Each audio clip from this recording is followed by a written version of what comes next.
Hello, welcome to Module 9, Analysis of Financial Statements.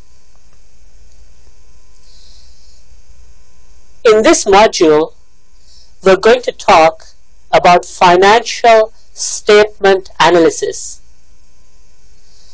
How can an investor or any interested party analyze a company's financial statements to find out how well they're doing?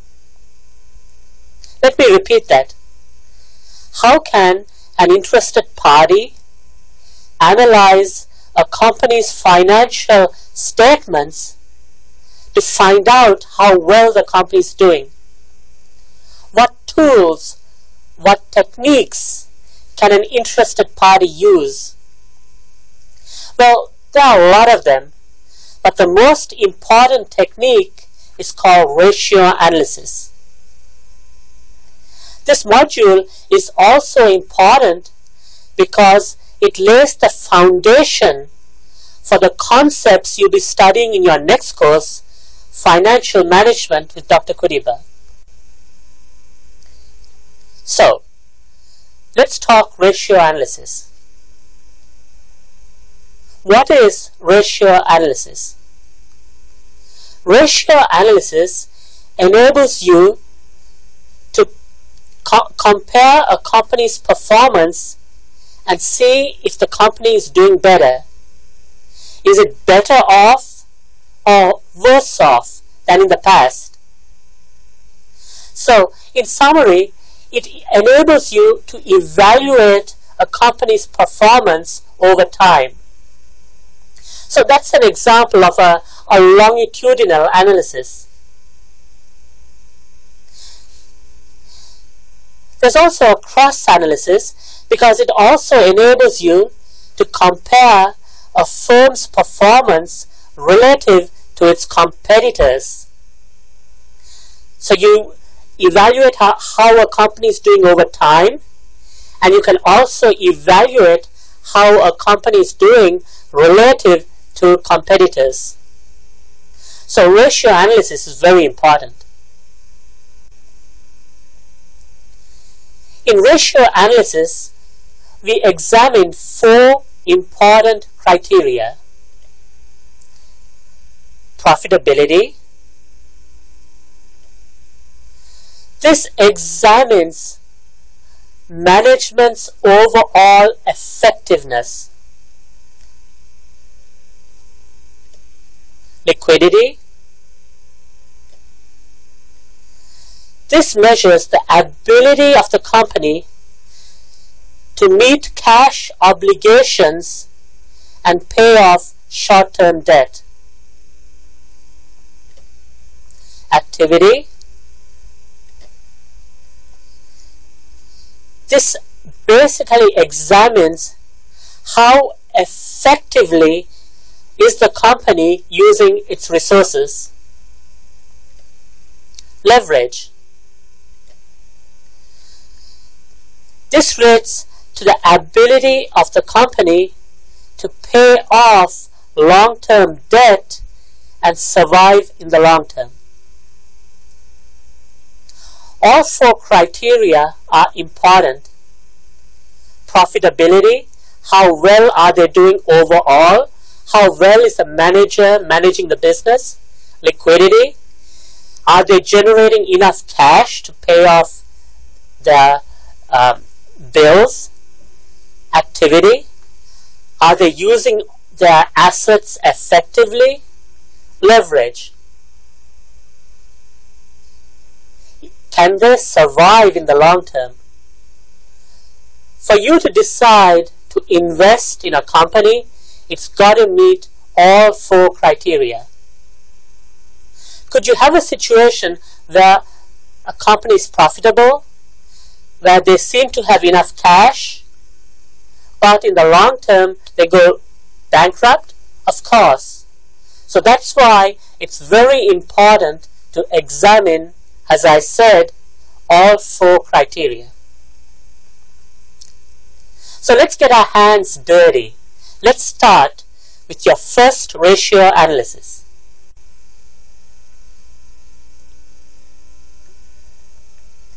In front of you are two companies. I have given you an income statement for two companies, A and B.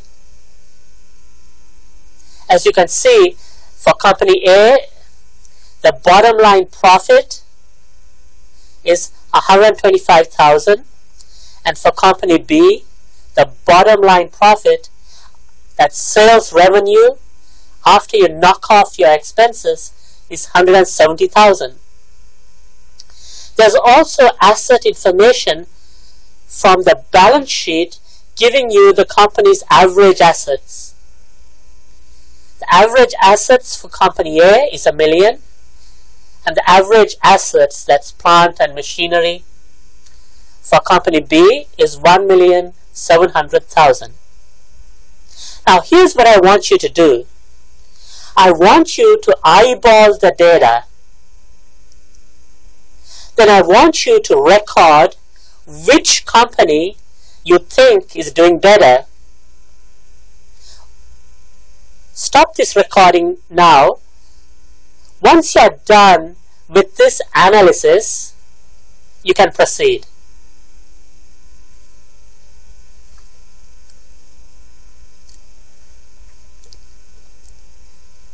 Now, let's start.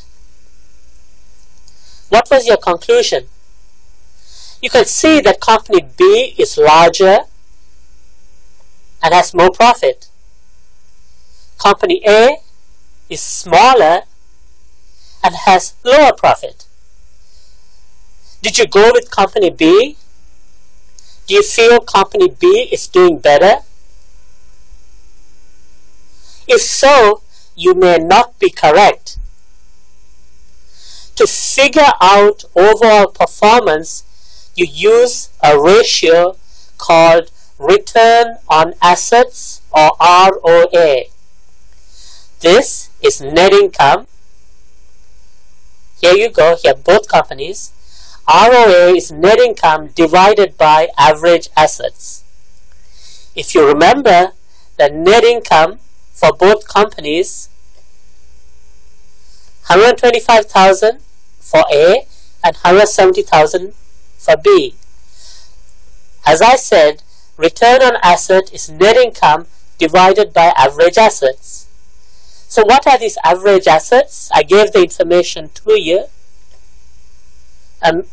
Company A, $1 million. Company B, $1.7 million. Now, what's the return on assets? It's net income divided by average assets. That's the formula. Write this down. Return on assets, ROA, equals net income divided by average assets. And when you compute it, you get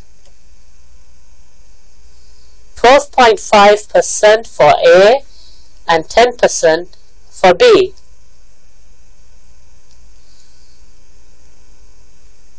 What do you conclude?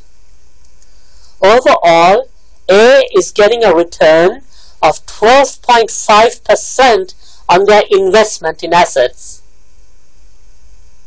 B is generating a return of 10% on their return on assets. So overall, A is managing more effectively than B. A is doing a better job overall than B.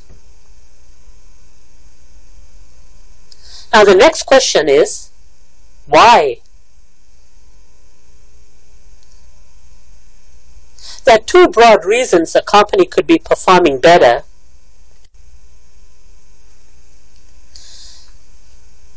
To measure overall management effectiveness, you ask two questions.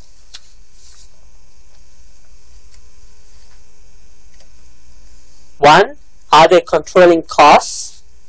And are they using assets, their resources, effectively?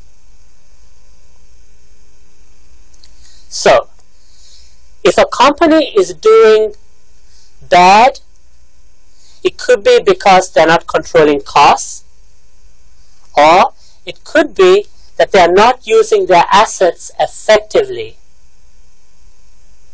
So this is what we're trying to find out.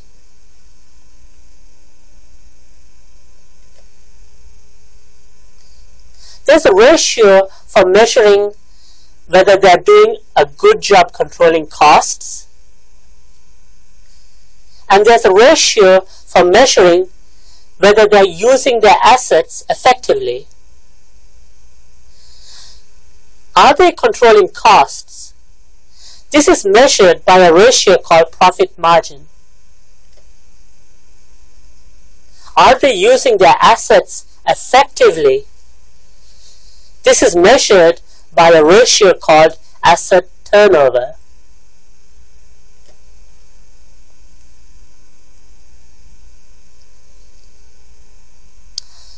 Let's do the formulas.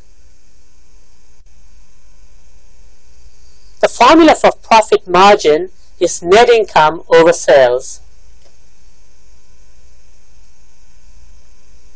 The formula for asset turnover is sales over average assets. So, I want you to write this down, the important formulae. Now, I want you to do a small exercise for me. I want you to compute these ratios for Company A and Company B and tell me who's doing a better job controlling costs and who's doing a better job using assets. Stop this recording now and do this exercise. When you're done, start again.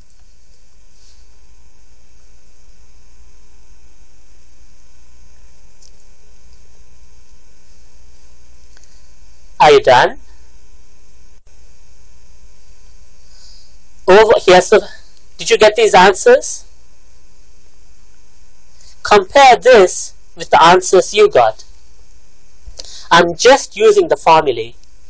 Overall, if you look at the screen in front of you, Company A has a profit margin of 15.6%.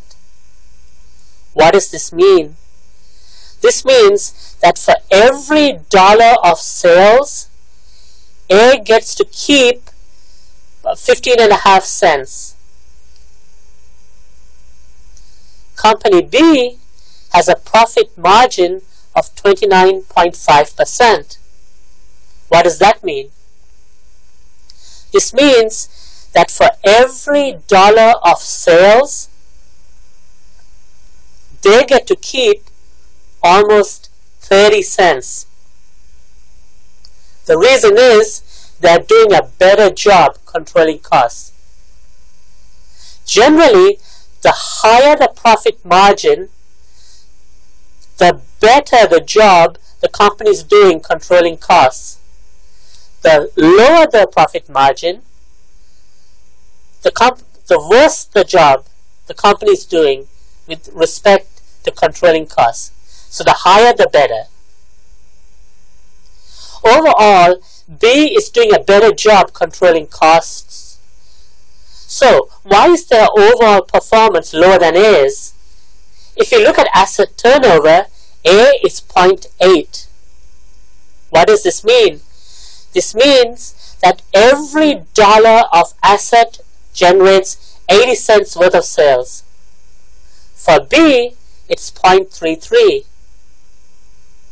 This means for B, every dollar of asset generates 33 cents of sales.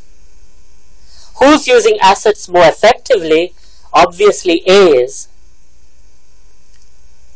So A is doing a better job using assets. B is doing a better job controlling costs. To put these together and to find out overall performance, you can also use what's called the DuPont Formula. Guess what? It's called the DuPont Formula because it was invented by an accountant in DuPont in the 1920s. The DuPont formula says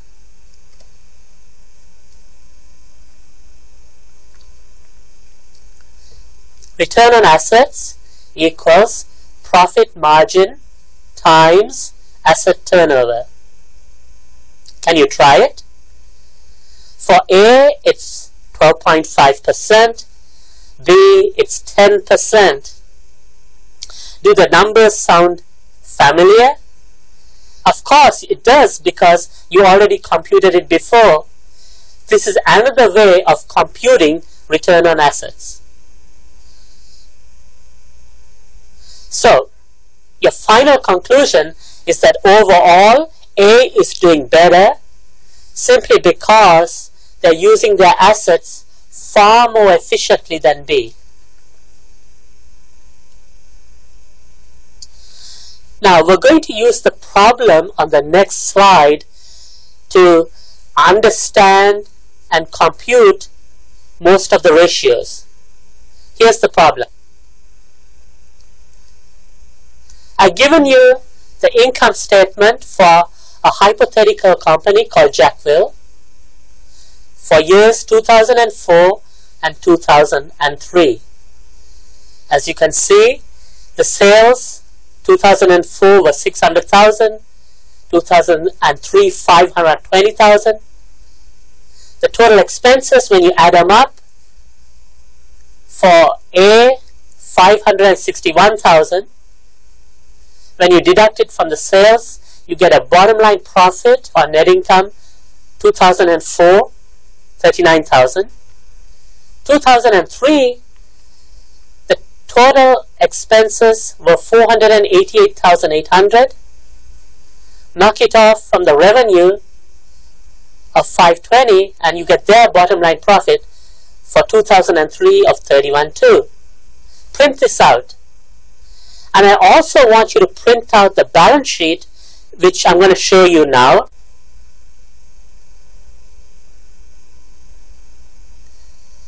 I hope it comes out clearly when you print it out. Let me go through the key numbers. The total current assets, 215,000, 2004, 177,000, 2003. Total assets, 638,000, 2004, 560,000, 2003. It's supposed to align. So for example, if you go to current liabilities, accounts payable were 112,000, 2004, 110,000, 2003.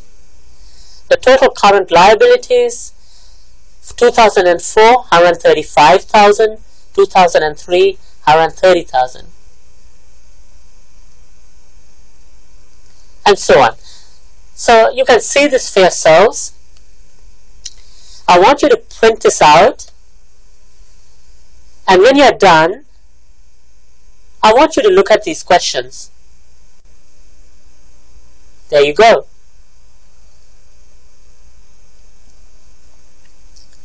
I want you to compute the following ratios for 2004.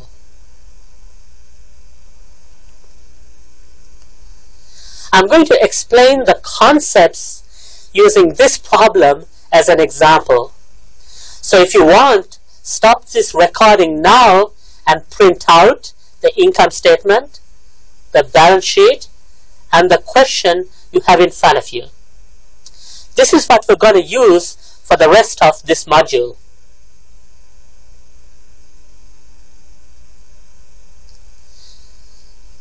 I have an exercise for you. Once you print out the problem, I want you to do parts E, which is profit margin, F, which is asset turnover, and G, which is return on assets for Jackville Company. So figure out profit margin, asset turnover, and return on assets, and do this for the year 2004. Stop this recording and compute it. I'll give you the answers when we restart.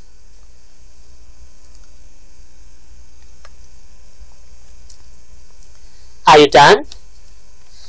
The answers are for part E, profit margin, it's 39,000 divided by 600,000, 6.5%.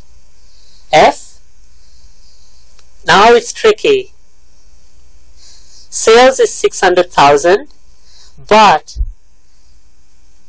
the denominator is average assets. How do you get average? You had for 2004 the beginning assets plus the ending assets divided by 2. How do you get the beginning assets? What they had on the last day of 2003 is what they have on the first day of 2004. That's 560,000. At the end, it was 638,000. So the average for the year 2004 is 560,000 plus 638,000 divided by 2. When you compute it, you get the ratio of 1. G, return on assets, is 39,000 divided by average assets, which I just told you, 638,000 plus 560,000 divided by 2, 10.8%. So the answers are E, 6.5%, F, 1, G, 10.8%. Now, are these good or bad? The answer is you don't know. You got to compare it with past performance to see if it's improving, and you also got to compare it with their competitors to see if this is in line with what their competitors are doing or if it's better or worse. So numbers by itself don't tell you much.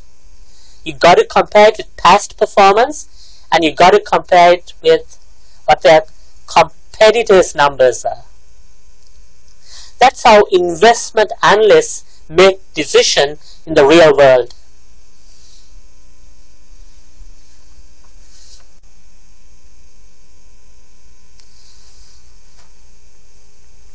Now, a company is also measured in terms of liquidity. Liquidity ratios measure a company's ability to pay off its creditors. What will happen if a company cannot pay off its creditors? It will surely go bankrupt. The irony is that a company can appear profitable but have major cash flow problems. That's why the liquidity ratios are so important. Have a look at this diagram in front of you.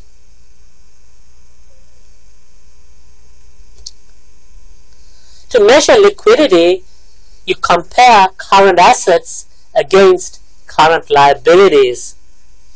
And common sense dictates that current assets should be greater than current liabilities. Your assets should be greater than your liabilities if you want to survive. So, let me recap. Liquidity ratios measure a company's ability to meet its short-term obligations. Liquidity is measured by two ratios.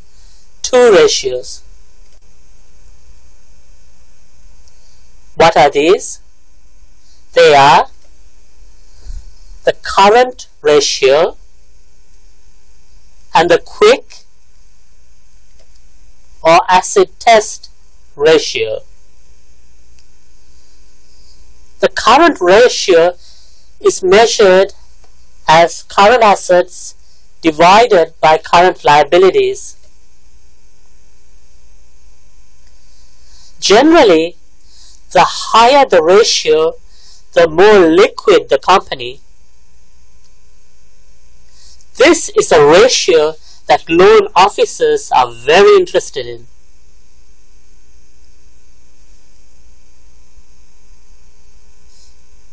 When a loan officer examines current ratio and the loan officer concludes that's not very healthy, guess what? They are not going to give you a loan, because their attitude is, hey, if you can't pay off your existing creditors, how can you pay us off if we give you a loan? Guess what a company has a tendency to do if their current ratio is low? Don't get shocked. Company accountants tend to cheat or manipulate. They manipulate so the current ratio looks healthy. How can they do that? Most fraud or manipulation, it's a better word, occurs through inventory. If a company's current ratio is low, they generally tend to increase the ratio by inflating inventory. It's very difficult to pick this up. Can a loan officer go to a company and physically check all the company's inventory? Can an auditor do that? It's almost impossible. So to measure liquidity, we have another ratio. Loan officers say, hey, we're smart too. We know you could be cheating through inventory. So they measure liquidity by another ratio, the quick ratio. The quick ratio is measured as follows. All current assets excluding inventory divided by current liabilities. So to summarize, liquidity is measured by two ratios, the current ratio and the quick ratio.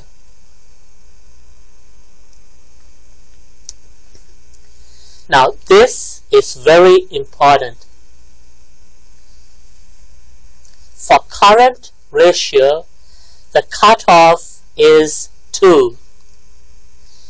If a company has 2 or over, it passes the test. Obviously, the higher the better. When a loan officer computes the current ratio and it's less than 2, they conclude that the company is going to have cash flow problems, because their research tells them if you operate with a current ratio less than 2, you'll definitely have cash flow problems. For acid test, guess, can you give a guess? What's the cutoff? The cutoff is 1. Generally, they want this ratio to be 1 or over. So, to repeat, the cutoff current ratio is 2 and the cutoff for the quick ratio is 1. But again, the higher the better. Now, I want you to go to the Jackville company and do parts A and B, where they ask you to do the current and acid test ratio. Stop this presentation and do it. Do it for 2004. Compute the current and quick ratios and tell me what's your conclusion about the company's liquidity. Stop this presentation now and try it. Start again when you're done.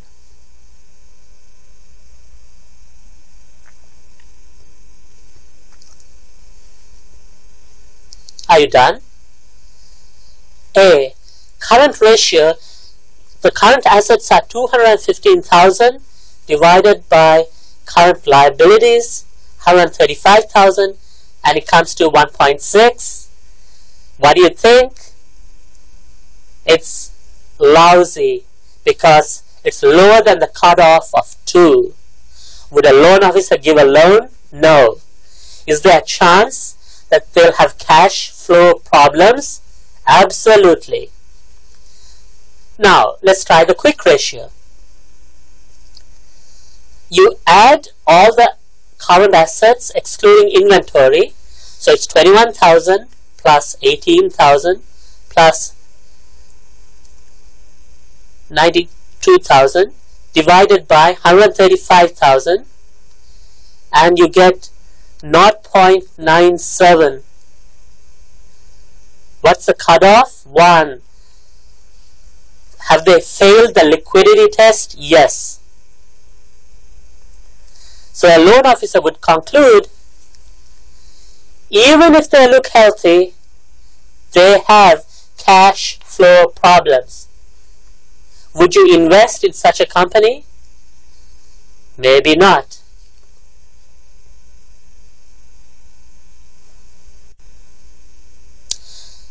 There are 2 other important aspects to liquidity. When examining liquidity of a company, people also look at 2 issues. First, how well is the company managing its accounts receivable? This is measured by something called the Receivable Turnover ratio.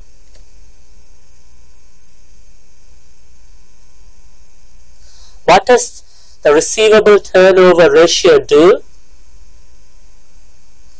It measures how quickly accounts receivable is converted to cash. Here's the formula. Receivable turnover is sales over average accounts receivable. Okay, let's talk about this a little more. I'm going to repeat. An important aspect of liquidity is how quickly accounts receivable can be converted to cash. The more quickly, the better for your cash. Let me repeat that. When you compute this, the higher the receivable turnover, the faster you're getting paid. That's good for your cash.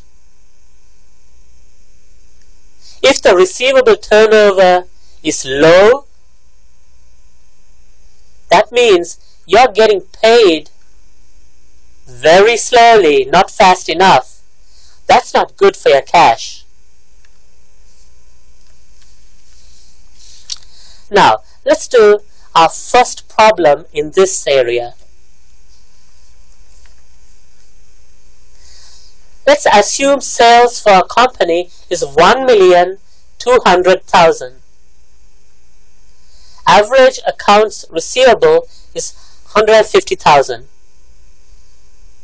I have 2 questions for you. What is the receivable turnover? And how do you know if the performance is good or bad? Think about it for a minute.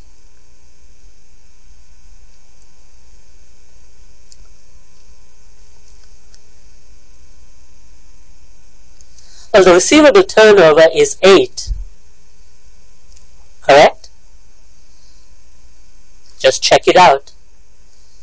That means they collect cash from their customers 8 times during the year on average.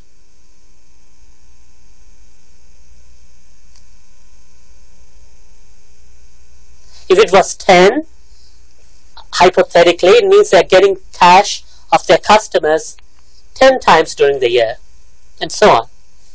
Okay, in this example, it was 8. Is that good or bad? Answer is, you don't know. What you have to do is also look at a ratio called collection period. collection period equals 365 divided by receivable turnover ratio. Let me repeat, 365 divided by receivable turnover ratio. Why 365? Because there are 365 days in a year. So let's do it. In this case, it's 365 divided by 8, which is 45.6 days. What does that mean? It means the company takes about 46 days to collect cash from customers from the point of sale. So from the point of sale to the customer to the time they got the cash was 45.5 days. Is that good or bad? Don't know.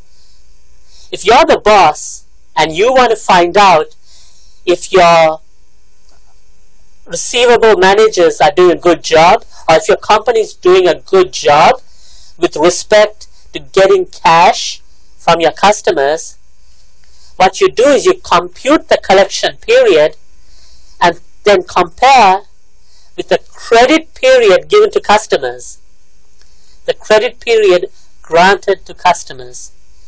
If the credit period granted is 30 days and they're taking like 46 days to get the cash, it's very bad because they're taking 16 extra days to get money.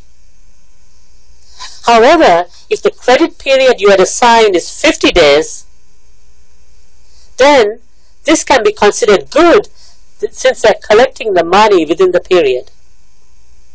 Now, I want you to do part C of Jackville Company. Assume the credit period is 30 days. What do you conclude about the way they're managing accounts receivable? So this is part C. Stop this recording, try it, and restart when you're done.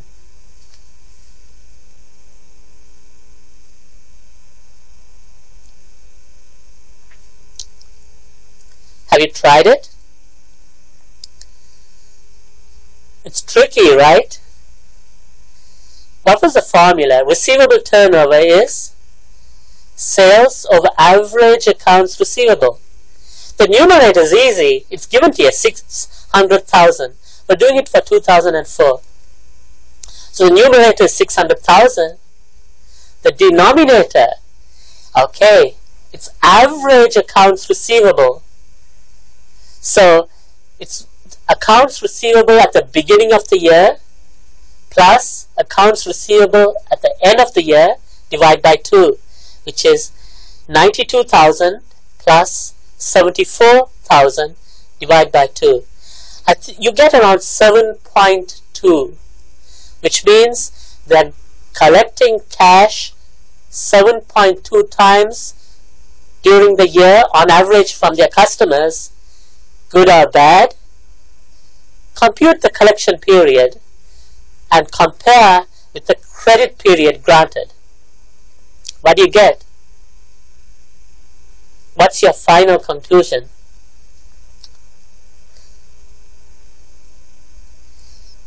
The final conclusion is the credit period is 30 days, but they're taking around 50 days to get cash from their customers.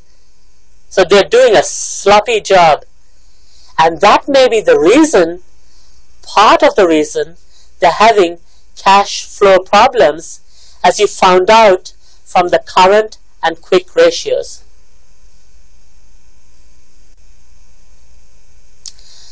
The last ratio is called inventory turnover. This is another measure of liquidity. Inventory turnover measures the number of times on average the inventory is sold or turned around during the year. If inventory is sold quickly, then it will have a positive effect on your cash flow.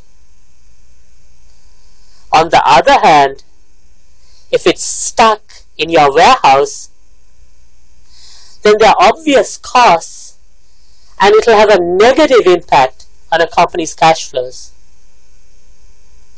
So it's very important to find out how well a company is managing its inventory. The formula for inventory turnover is cost of goods sold over average inventory.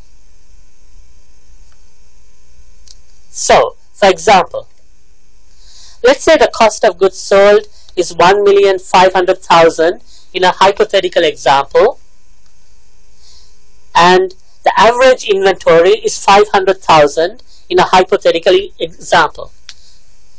Spend 2 minutes and tell me the inventory turnover. Then tell me, is it good or bad? So, 2 questions. What is inventory turnover? And how do you know if it's good or bad?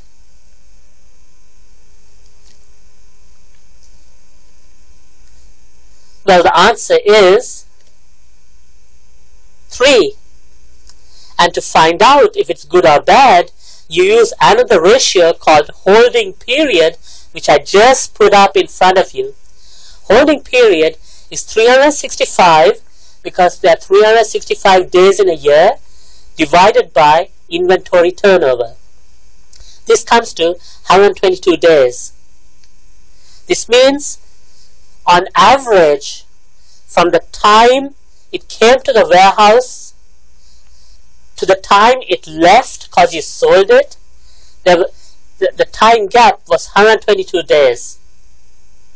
Do you want these days to be high or low?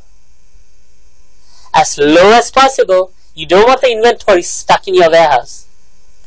So, one more time. From the time the inventory came to the warehouse to the time it left, 122 days. Is that good or bad? Well, it depends. It depends on the industry. For example, if the company is selling expensive jewelry, maybe okay. If it's selling fish and they have crates of fish for 122 days, then maybe it's not so good. So an investment analyst or management consultant would compute this ratio and then compare it to the industry. Can you try part D of Jackville Company? Turn this recording off, try it, tell me the inventory turnover, and then the module is over. So stop this for a few minutes and try it.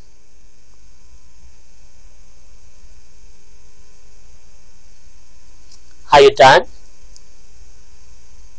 Inventory turnover, answer is 5.4. Cost of goods sold for 2004 is 415,000. Average inventory, the denominator is beginning inventory for 2004 plus ending inventory divided by 2, which is 84,000 plus 70,000 divided by 2, you get 5.4 times. Means inventory was turned around 5.4 times during the year. And you'd also go one step further and compute the holding period, in this case 365 divided by 5.4, and you get the number of days. And to really find out if it's good or bad, you compare with past performance of the company to find out if performance is improving. Ideally, you want the number of days, the holding period, to decline. And you also compare with your competitors. So we're done with module 9, which deals with the first part of financial statement analysis.